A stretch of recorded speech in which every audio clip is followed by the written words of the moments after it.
It's going to be fun because I want to talk all the things.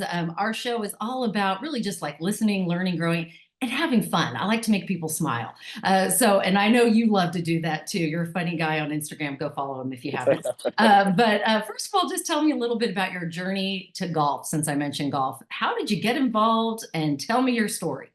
I mean, how much time do we have? I mean, this could be a 3 hour episode if I I'm good. started I'm from the not going beginning. anywhere.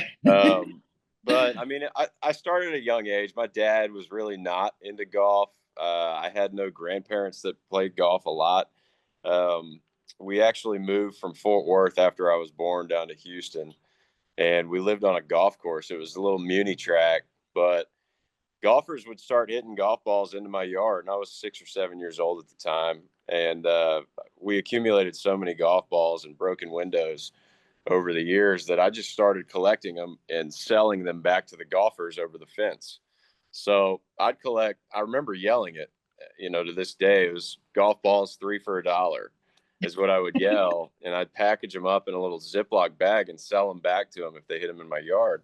And then one day it all stopped because at 6 or 7 years old, you don't really understand the value of a dollar very well. But if you hear $20, you think, oh my God, that's the most money I've ever seen or heard of in my life. So I had a couple hundred balls at this point, and I was selling, 3 for $1. And some guy came up and offered me $20 for all of them.